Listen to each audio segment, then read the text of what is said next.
De novo, vamos para mais uma refutação ao catolicismo romano, mas vai ser uma refutação diferente da habitual. Dessa vez não será usada a Bíblia. Lógico, a Bíblia refuta o dogma que iremos falar, mas eu gostaria de usar a própria doutrina católica contra os católicos. Enfim, vamos nos aprofundar.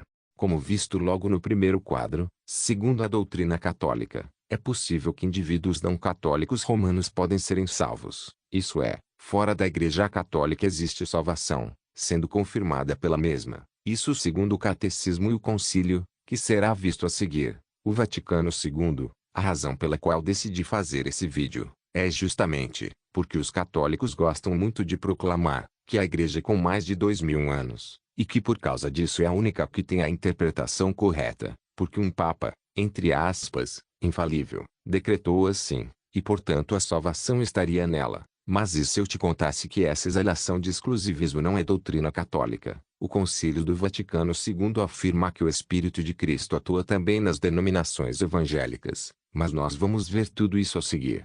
Mas afinal, o que é esse Concílio do Vaticano II? O Concílio Vaticano II foi o 21º Concílio Ecumênico da Igreja Católica. Concílios ecumênicos, que remontam ao Concílio de Nicéia em 325, são reuniões de bispos de todo o mundo, sob a liderança do Papa, para discutir e definir com autoridade a doutrina e a disciplina da Igreja. Um concílio ecumênico é uma ocorrência extremamente rara, um exercício solene do poder episcopal. É o mais alto e mais importante dos 7 tipos de concílios gerais possíveis na vida da Igreja Católica. O Vaticano II foi aberto sob o Papa São João XXIII em 11 de outubro de 1962 e fechado sob o Papa São Paulo VI em 8 de dezembro de 1965. O concílio culminou em 16 documentos promulgados pelo Papa São Paulo VI. Então pode perceber que é um documento oficial da Igreja Católica, assinado e declarado pelos papas, mas vamos ver que o Vaticano II é algo que todos os católicos devem seguir. Vamos começar obviamente, com um documento do próprio Vaticano II, a Constituição Dogmática Lumen Gentium. Parágrafo 25.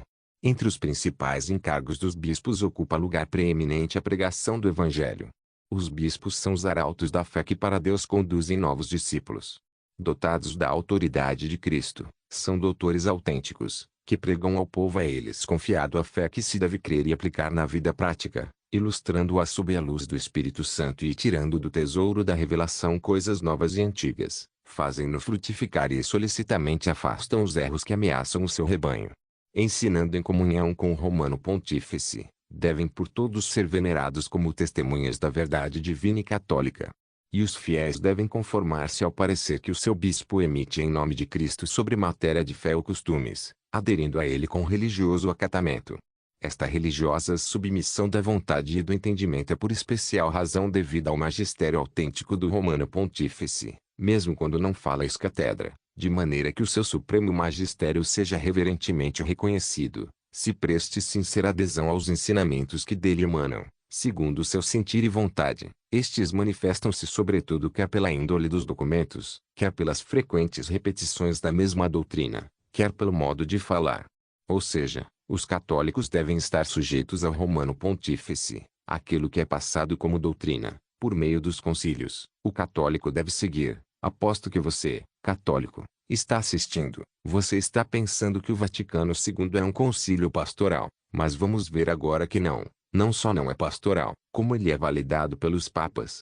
Os slides a seguir, eu retirei de um site católico, está na descrição do vídeo, então você pode ler por você mesmo. Apesar de anteriormente visto, o Concílio do Vaticano II ser oficial, vamos além de ler partes desse artigo, vamos ver declarações dos próprios papas. O Vaticano II foi meramente pastoral? Não. Embora o concílio não tenha definido nenhum dogma novo, e embora seus objetivos fossem amplamente pastorais, o Vaticano II também reafirmou dogmas da fé e desenvolveu doutrinas-chave. Em outras palavras, a substância do concílio, como os nomes de suas 4 constituições deixam claro, não está lidando meramente com questões pastorais. Os ensinamentos do Vaticano II são infalíveis e vinculativos ou falíveis e opcionais. O Vaticano II afirma dogmas infalíveis da fé. Essas afirmações exigem o assentimento da fé por parte dos católicos. Mas mesmo quando não estão afirmando dogmas infalíveis, o Concílio Vaticano II apresenta os ensinamentos do Magistério Ordinário Universal por meio de um concílio ecumênico da Igreja. Isso significa que esses ensinamentos são assistidos pelo Espírito Santo, são promulgados pelo Papa em comunhão com os autênticos mestres da fé apostólica adotados da autoridade de Cristo e exigem consentimento religioso que, embora distinto do consentimento da fé, é, no entanto, uma extensão dela. Em suma, os ensinamentos são protegidos de erros doutrinários e são vinculativos para todos os católicos. Eles não são opcionais.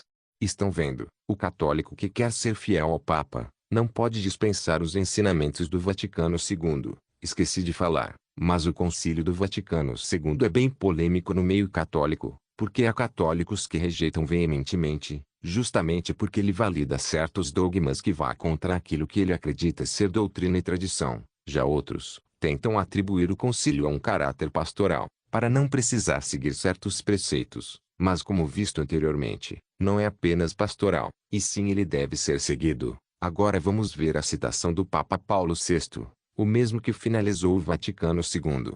O concílio investiu seus ensinamentos com a autoridade do Supremo Magistério Ordinário que é tão obviamente autêntico que deve ser aceito com docilidade e sinceridade por todos os fiéis, de acordo com a mente do concílio, expressa na natureza e nos objetivos dos documentos individuais. Os católicos são livres para ignorar, menosprezar ou rejeitar o Vaticano II. Não é uma opção válida para os católicos. Ignorar, menosprezar ou rejeitar o Vaticano II é questionar a autoridade viva do ensino da própria Igreja, que foi dada por Cristo e é realizada no Espírito Santo. É colocar-se em uma atitude espiritual perigosa com relação à plenitude dos meios de salvação, a Igreja una, santa, católica e apostólica, colocando-se acima de seu magistério como juiz. O Papa São Pio X alertou contra essa atitude em 1909. Não se deixem enganar pelas declarações astutas daqueles que persistentemente afirmam desejar estar com a Igreja, amar a Igreja, lutar para que as pessoas não a deixem. Mas julguem-nas por suas obras.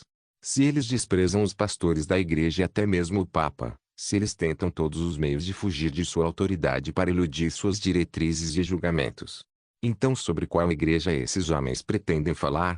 Certamente não sobre aquela estabelecida sobre os fundamentos dos apóstolos e profetas, com o próprio Cristo Jesus como pedra angular. Obviamente, eu, autor do vídeo, não sou católico romano, e eu também não creio no Concílio do Vaticano II, então não preciso de validação do Papa para saber o que é ou não doutrina, mas também não posso negar as incoerências que os católicos ensinam, seja por ignorância ou por desonestidade intelectual, mesmo quando eles vão contra aquilo que a Igreja Romana ensina, como estamos vendo.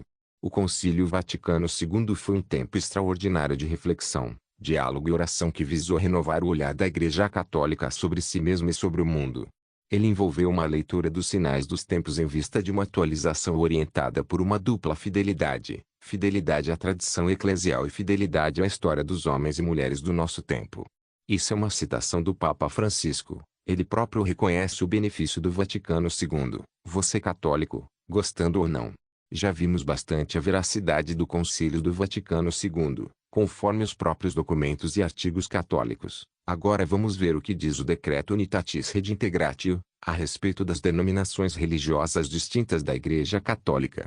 Por isso, as igrejas e comunidades separadas, embora creiamos que tenham defeitos, de forma alguma estão despojadas de sentido e de significação no mistério da salvação.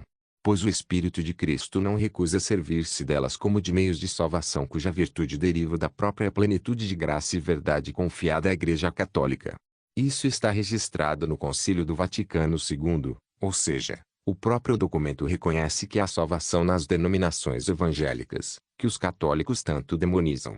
Agora eu faço as seguintes perguntas, para você católico: por que eu tenho que ser católico se a salvação está disponível fora dela? Por que demonizar tanto os protestantes se, segundo o seu concílio e também o catecismo, como veremos a seguir, afirma que o Espírito de Cristo está presente em seus cultos? Recentemente, eu sei que os católicos têm utilizado os testemunhos de ex-protestantes que se tornaram católicos, com o intuito de trazer mais membros para o catolicismo. Mas qual a utilidade disso? Qual a razão de trazer evangélicos à Igreja Romana? Esse protestante já não estava salvo. Isso de acordo com o Concílio do Vaticano II, e com o próprio catecismo que será visto a seguir. Os que hoje nascem em comunidades provenientes de tais rupturas, e que vivem a fé de Cristo, não podem ser acusados do pecado da divisão. A Igreja Católica abraça-os com respeito e caridade fraterna. Justificados pela fé recebida no batismo, incorporados em Cristo, é a justo título que se honram com o nome de cristãos e os filhos da Igreja Católica reconhecem-nos legitimamente como irmãos no Senhor. Não que eu me importe com o que o catecismo diz, mas veja que o próprio catecismo reconhece os protestantes como irmãos. Então não faz sentido dizer o seguinte jargão: protestantes voltem, entre aspas, para casa. 8. Além disso, existem fora das fronteiras visíveis da Igreja Católica, muitos elementos de santificação e de verdade, a palavra de Deus escrita, a vida da graça, a fé, a esperança e a caridade, outros dons interiores do Espírito Santo e os outros elementos visíveis. O Espírito de Cristo serve-se destas igrejas e comunidades eclesiais como meios de salvação, cuja força vem da plenitude da graça e da verdade que Cristo confiou à Igreja Católica. Todos estes bens provêm de Cristo e a Ele conduzem e por si mesmos reclamam a unidade católica. Isso não é minha opinião, ou dogma que eu inventei. Eu mesmo não creio em catecismo, mas não dá para negar que o próprio catecismo está abertamente afirmando que é possível a salvação nas igrejas evangélicas. Ou seja, se você for presbiteriano, assembleiano, pentecostal, seja qual for, você é salvo. Agora, vou mostrar algo também vindo do catecismo, que vai deixar muita gente surpresa. Sim, o próprio catecismo reconhece que há salvação para os muçulmanos, mesmo sendo crentes de uma fé distinta, tanto dos católicos como dos protestantes. Relações da Igreja com os muçulmanos. O desígnio de salvação envolve igualmente os que reconhecem o Criador, entre os quais, em primeiro lugar, os muçulmanos que declarando guardar a fé de Abraão, conosco adoram o Deus único e misericordioso que há de julgar os homens no último dia. Este vídeo de refutação, foi usando os próprios elementos da Igreja Católica. Me parece que não é tão una como os católicos gostam de se gabar. Eu só queria apresentar por meio de documentos uma falácia que é dita no meio católico, mesmo que esse mesmo concílio entre em contradição com outros concílios. O vídeo termina por aqui, espero que tenham gostado, que Deus os abençoe a todos em nome de Jesus. Amém.